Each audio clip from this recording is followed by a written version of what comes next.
is unfavorably Mr. reported. Chairman, Senator Cruz. you asked if people wanted to be recognized on. Well, I agree entirely with Senator Graham.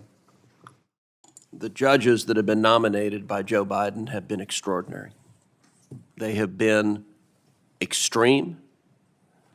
They've been so egregious, they fill me with a sense I could not have previously imagined having, which is I long for Barack Obama.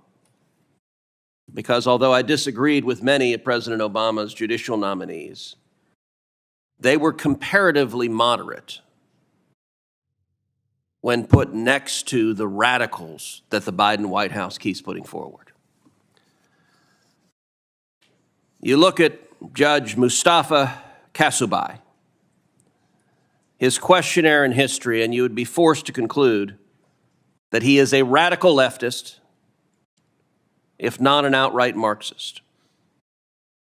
Now, those are not my words. In one essay he wrote, Kasubai argued that the integration of Marxism with traditional economic theories of property, specifically that of Locke and Bentham, would, quote, provide a framework for relationships that enhance each unique self. Here's a pro tip. If a guy is writing love letters to Marxism, maybe he's not the best candidate to be a federal judge. Also in that same piece, he argued, quote, the aspiration towards intimate knowing, the intimate knowing of oneself and others in our community, is a creative struggle towards redefining property. How many of y'all want to redefine property? And maybe the answer is all the members of the committee on the Democrat side do. Your constituents don't. Redefining property, being told, for example, the home, your family home that was your home and your mother's home and your grandmother's home is no longer your property. It is the state's to do with what they will. Redefining property is an objective of Marxists. And by Marxist I mean communist. Communism is not simply theoretical. My family has suffered at the hands of communists. And yet in the Biden administration, that appears to be a qualification for becoming a federal judge. Not only are his views extreme, but when it comes to gender and sex, they're really out there. In the Wisconsin Women's Law Journal, Judge Kasubai wrote a piece titled, Destabilizing Power in Rape, Why Consent Theory in Rape Law is Turned on Its Head. He cited radical Professor Catherine McKinnon, who argued, quote, sexuality itself is a power web in which heterosexual relations per se are infused with violence and control, and that most intercourse is rape. Is it the position of the Democrats on this committee that, quote, heterosexual relations per se are infused with violence and control and most intercourse is rape? That's moonbeam nuts. And you all know that. But there's a reason every Democrat senator is looking down, because you can't defend these views to your constituents. You're counting on the fact that the corporate media will not tell your constituents about the loons you're voting to confirm. Kasubai, also in apparent agreement, quoted Professor McKinnon as saying, quote, I employ the view that rape is sex in order to focus on the significance of consent in rape law, and non-consent must be presumed. That's a lot of things, but that's not actually American criminal law. This guy's been nominated to be a real judge applying the real law. Kasubai tied these two together in the same article, where he quoted approvingly from McKinnon the phrase, quote, sexuality is to feminism what work is to Marxism. Now, to be honest, I don't know what the hell that means, but I don't like it.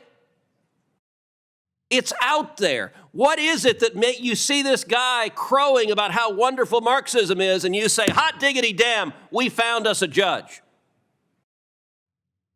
We also know that in his view, DEI, diversity, equity, and inclusion, will be central to his approach to the law. How do we know this? Well, because he said it. And here's his quote: DEI, diversity, equity, and inclusion, is the heart and soul of the court system. Can we say that? Yeah, I just did. And I'm saying it proudly. Well, DEI, the radical anti-racism school that embraces discrimination, says we should discriminate against people that are perceived to be oppressors in favor of people that are categorized as victims. God help you if you're some poor schlub white guy who ends up in court in front of this guy. Apparently, the heart and soul of his court is to discriminate against you, because that's what he's embracing.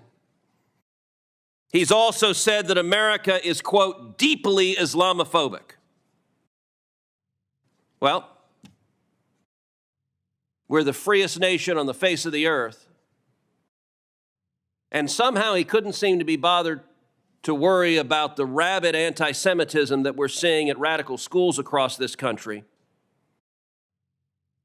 as the same kind of leftists like Judge Katsubai are announcing their allegiance to Hamas and terrorizing Jewish students. Katsubai's rulings on the bench are also extreme. Think back to the 2020 Black Lives Matter and Antifa riots all across the country. Major American cities burned for weeks, for months on end. Police cars were firebombed, police officers were murdered, stores were looted, people were assaulted. In Portland, Oregon, this was the federal courthouse. Does that bring warm tinglies about the fair enforcement of law? Portland, Oregon, the courthouse, the federal courthouse, was subjected to a 60-day siege, 2 months. Rioters firebombed the building. They fought federal agents. They used high-powered lasers to blind federal agents. 60 days, night after night after night, a federal court on fire. Well, what's Judge Katsubai's view on this? He wasn't in Portland, Oregon. He was in Eugene, Oregon. As Eugene, like the rest of the country, was facing risks from this riots, Eugene imposed a temporary curfew to try to impose law and order. What did Judge Katsubai do? Number one, he wrote an opinion recommending the curfew be struck down. Nope, you can't have a curfew. The night belongs to the rioters, to the people burning courthouses, not the people who'd like to be safe in their own homes. He went further than that. He actually denied qualified immunity to the city manager and the police chief and said, you know what, Mr. Police Chief? Because you imposed a curfew, because you tried to protect people's safety, you can be sued.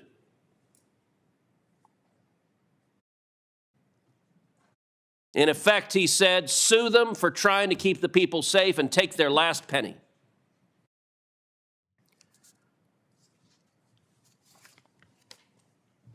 I understand a Democrat administration and a Democrat Senate is going to confirm liberal judges. That should not be news. What is astonishing is not a single Senate Democrat on this committee has been willing to demonstrate even one iota of independence in exercising advice and consent. When Donald Trump was president, he nominated a lot of judges. Y'all didn't like the Trump judges. You voted against pretty much all of them. I will tell you, I voted for most of them. But Republicans on this side, there were several judicial nominees that we said, no, this doesn't meet the standards, pull it down. And the Trump White House did. That's actually how the constitutional system is supposed to work. For whatever reason, Democrats on this committee don't believe in that. No matter what nutcase gets nominated, like the Politburo, you all vote da. Yesterday, we had a judicial nominee who 3 years ago signed an open memo to the governor of Connecticut calling on him to empty the prisons and release every violent criminal in Connecticut, release murderers and serial rapists and child molesters. Now, that's not your run-of-the-mill lefty. That position is nuts. I don't care how left-wing your state is. California, Vermont, Georgia, New Jersey, you can go to any of your states, grab your citizens and say, hey, what do you think? Good idea. We go down to the prison, let everyone go? Nobody's going to like that. Your citizens that you're elected to represent will say, what the heck is wrong with you? This judge is a radical, is extreme. If he's confirmed, we can count on him to let violent criminals out of jail. And I'll tell you, if Senate Democrats continue to rubber stamp whatever radical this White House sends them, people are going to die.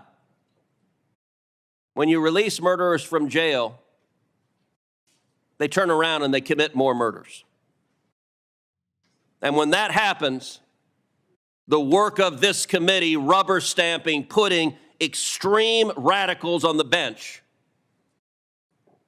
will have been directly responsible, and I hope you're prepared to look in the eyes of the victims' families, of the people that will pay the consequences of putting on the bench men and women that are manifestly unsuited to being judges. Mr. Chairman.